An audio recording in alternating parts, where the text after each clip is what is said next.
जय श्री राधे कृष्ण। दोस्तों, भगवान श्री कृष्ण से कितना कुछ छूटा।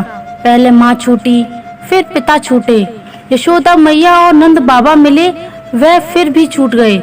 सगे साथी छूटे, राधा भी छूटी, गोकुल छूटा, फिर मथुरा भी छूटा।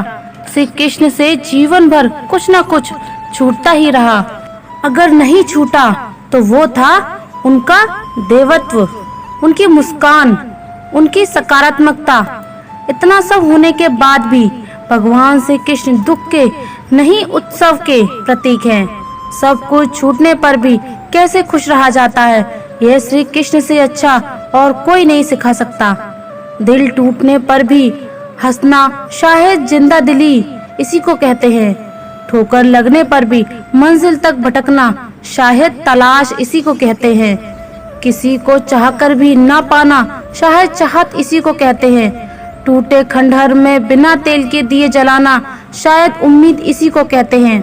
गिर जाने पर भी फिर से खड़ा होना शायद हिम्मत इसी को कहते हैं। और इसी हिम्मत और इसी उम्मीद, हिम्मत, चाहत और तलाश शायद जिंदगी इसी को कहते हैं। दरवाजे पर लिखा था, आज मैं बहुत दुखी हूँ, कोई भी मेरे पास मत आना। सच्चा दोस्त अंदर आया और बोला, मुझे पढ़ना नहीं आता। मेरे दोस्त, एक व्यक्ति ने एक साधु से पूछा कि उत्सव मनाने का बेहतरीन दिन कौन सा है। साधु ने मुस्कुरा कर कहा, मौत से पहले का एक दिन। व्यक्ति ने कहा, इस पर कि मौत का तो कोई दिन ही नहीं होता। तब साधु हंसा और बोला, तो जिंदगी का हर दिन आखिरी समझो। दूध को दुखी करो तो दही बनता है, दही को सताने पर मक्खन बनता है, मक्खन को सताने पर घी बनता है। दूध से महंगा दही है, दही से महंगा मक्खन है और मक्खन से महंगा घी है, किंतु इन चारों का रंग एक ही है, सफेद। इसका अर्थ यह हुआ कि बार बार दुख और संकट आने पर भी जो अपना रंग नहीं बदलता, समाज में उसका मूल्य बढ़ जाता है। माना कि दुनिया बहुत तेज है और उसका आपका छुआ, लेकिन इससे क्या फर्क पड़ता है। जीने के लिए चलते रहना जरूरी है, ना कि बहुत तेज भागते रहना। भागने वाले थक जाते हैं, रुक जाते हैं, लेकिन चलने वाले चलते जाते हैं, चाहे जाना कितना भी दूर क्यों ना हो।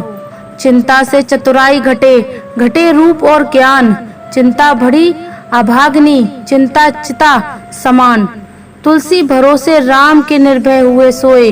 अनहोनी होनी नहीं होनी, होए सो होए। किसी की सहायता करते समय ये मत सोचिए कि वह भविष्य में आपके काम आएगा या नहीं।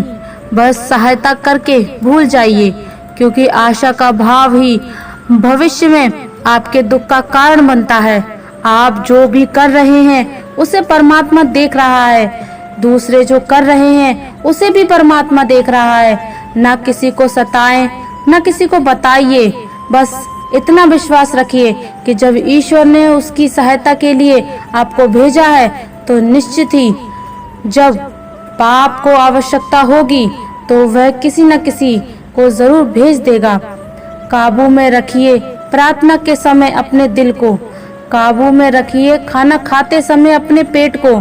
काबू में रखिए किसी के घर जाए तो अपनी आंखों को। काबू में रखिए महफिल में जाएं तो अपनी जुबान को। काबू में रखिए पराया धन देखकर अपने लालच को। भूल जाएं अपनी नेकियों को, भूल जाएं दूसरों की गलतियों को, भूल जाएं अति के कड़वे स्मरण को। छोड़ दें दूसरों को नीचा दिखाना, छोड़ दें दूसरों के धन की चाहत रखना, छोड़ दो दूसरों की चुगली करना, छोड़ दो दूसरों की सफलताओं से दुखी होना। फिर देखें जीवन कितना आनंदमय होता है। दोस्तों, इस दुनिया में बिना किसी वजह के कुछ भी अच्छा या बुरा नहीं होता। एक समय की बात है, एक गांव में एक गरीब औरत रहती थी। जब उसके एक बच्चा हुआ तो वह पूरी तरह से स्वस्थ थी, लेकिन एक बार किसी हादसे की वजह से उस बच्चे की एक उंगली कट गई। वह बहुत दुखी हुई कि मेरे बच्चे के साथ ऐसा क्यों हुआ। वह हमेशा भगवान से शिकायत करती रहती थी कि मुझे नहीं पता भगवान को मुझसे क्या दुश्मनी है कि उसने मेरे बच्चे की उंगली काट दी। एक दिन एक चालाक दानव उस गांव में एक साधु का वेश रखकर आया। वह अपनी शक्ति बढ़ाने के लिए कई बच्चों की बलि चढ़ाता था। उसने इस बच्चे को भी देखा और उसे उठाकर ले गया, लेकिन जैसे ही उसने उसका बलिदान देना शुरू किया, उसे अपने गुरु की बात याद आ गई कि किसी भी बच्चे का बलिदान तभी किया जा सकता है जब उसके सारे अंग सही सलामत हो, और उसे मजबूरन उस बच्चे को वापस घर भेजना पड़ा। जब उसकी माँ ने अपने बच्चों को सुरक्षित और स्वस्थ देखा तो उसे ये समझ में आ गया कि इस दुनिया में जो भी होता है वह अच्छे के लिए ही होता है, किसी कारण से नहीं होता। तो दोस्तों, इससे हमें ये सीख मिलती है कि किसी भी हालत में आप बिना कुछ काम किए और उसके नतीजे पाए बिना नहीं रह सकते। यह संभव नहीं है कि इंसानी शरीर एक सेकंड के लिए भी बिना किसी काम के चल सके। यह संभव नहीं है कि इस ब्रह्मांड का एक भी कण बिना कोई काम किए एक सेकंड भी जी सके। काम करना हमारी जिंदगी का एक अहम हिस्सा है। जब हम सोते हैं तो हमारा दिमाग कहीं और होता है। हम सपने देखते हैं, हम सांस लेते हैं। हमारे शरीर के हर हिस्से में लाखों सूक्ष्म कण अपने अपने काम में लगे होते हैं। हम कभी भी काम करने से नहीं बच सकते। और भगवान श्री कृष्ण कहते हैं कि हमें किसी काम में बंधना नहीं चाहिए। जो भी हम करें उसे इस विश्वास के साथ करें कि यह मैं नहीं कर रहा बल्कि ऊपर वाला ही करवा रहा है। मैं सिर्फ एक कारण हूँ। यह काम मैं नहीं कर रहा, यह मेरे द्वारा नहीं हो रहा है। जब हमारी सोच इस स्तर की होगी तो हम कभी भी दुख नहीं पाएंगे, कभी भी उदास नहीं होंगे और कभी भी गर्व महसूस नहीं करेंगे। दोस्तों, दूसरों के गुलाम बनकर खुश रहने के बजाय हमें आज़ाद रहना चाहिए और अपने दुखों का सामना करना चाहिए। चाहे जीवन में कितनी भी परेशानियां क्यों ना हो, लेकिन अगर आप आज़ाद हैं तो आप ही वास्तविक। और भगवत गीता में इंसानों की गुलामी को मौत से भी बुरा बताया गया है। इंसान किसी का गुलाम नहीं होता, वह अपने मन और अपने विचारों का गुलाम होता है। कभी भी किसी भी इंसान को अपने ऊपर हावी मत होने दो। भगवान श्री कृष्ण कहते हैं कि किसी इंसान के दुखी होने का सबसे बड़ा कारण लगाव होता है। इस लगाव से अज्ञानता आती है और जिंदगी में समस्याएं शुरू हो जाती हैं। महाभारत में धृतराष्ट्र को अपने पुत्र बड़े बेटे दुर्योधन के प्रति इतना लगाव था कि अपने बेटे को गलत काम करने से भी नहीं रोक सके। धृतराष्ट्र को पुत्र मोह की वजह से धर्म अधर्म का ज्ञान ही नहीं था। अंत में सब कुछ बर्बाद हो गया। महाभारत में श्री कृष्ण ने अर्जुन से कहा था कि जब ज्ञान की धारा बहती है तो सबसे पहले मोह को खत्म करती है। मोह को इसलिए खत्म करती है क्योंकि मोह में अज्ञान है। भगवान श्री कृष्ण कहते हैं कि जो आज तुम्हारा है वो कल किसी और का था और कल फिर किसी और का होगा। इसलिए संपत्ति और चीजों से लगाव मत करो, ये तुम्हारी नहीं है।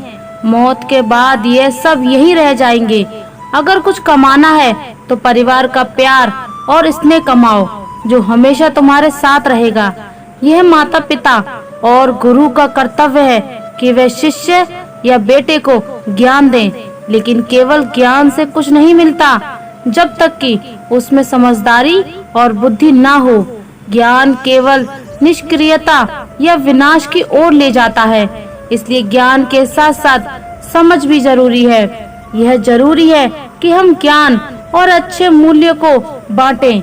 हमने कई ऐसे लोगों को देखा है जो समझदार होते हैं, लेकिन या तो वह बहुत विनम्र होते हैं या फिर शरारती होते हैं या फिर अपने ज्ञान में अकेले जंगल में बैठे होते हैं। इससे ना तो परिवार का कोई फायदा होता है और ना ही समाज को। भगवान ने उनके साथ न्याय किया है जिन्होंने अपने लिए न्याय की मांग की। अगर तुम मांगने नहीं जाओगे तो तुम्हें नहीं मिलेगा, यह प्रकृति का नियम है। गुरु द्रोणाचार्य ने जरूर कर्ण और एकलव्य के साथ अन्याय किया, लेकिन आज की दुनिया अर्जुन को सबसे बेहतरीन धनुर्धर नहीं मानती, क्योंकि कर्ण और एकलव्य भी है। महाभारत हमें सिखाता है कि इंसाफ की रक्षा करना कितना जरूरी है। लेकिन यह भी एक कड़वी सच्चाई है कि इंसाफ सिर्फ ताकतवर लोगों के पास होता है। यह दुनिया या फिर कोई भी इंसान वह भी वैसे नहीं होते जैसे वे दिखते हैं। मतलब लोग वैसा नहीं होते जैसा वह लगते हैं, चाहे वह कोई भी हो। महाभारत का हर पात्र ऐसा ही है। छुपे हुए रहस्य को जानना एक इंसान का लक्ष्य होना चाहिए, क्योंकि केवल ज्ञान ही इंसान को बचाता है। दोस्तों, अगर तुम इमोशनल हो जाओ और किसी को अपनी जिंदगी की हालत बता दो तो लोग तुम्हें कमजोर समझेंगे। भीष्म और एक बर्बरिक ऐसे ही उदाहरण है जिन्होंने अपनी कमजोरी और ताकत का राज खोल दिया। दोस्तों, अगर तुम किसी भी तरह की चिंता करते रहोगे, मन को परेशान रखोगे और बेवजह के डर पालते रहोगे तो मौत तुम्हारे आसपास मंडराने लगती है। मौत तो सबको आनी है, फिर इसकी चिंता क्यों करें। कुछ लोग पहले मरेंगे, कुछ बाद में। और मुझे सुनने के लिए धन्यवाद। तो दोस्तों, मिलते हैं अगली वीडियो में एक नई सीख के साथ। और अगर आप हमारे चैनल पर नए हैं तो चैनल को सब्सक्राइब कर लीजिए और कमेंट में जय श्री राधे कृष्णा जरूर लिख दीजिए। धन्यवाद। जय श्री राधे कृष्णा।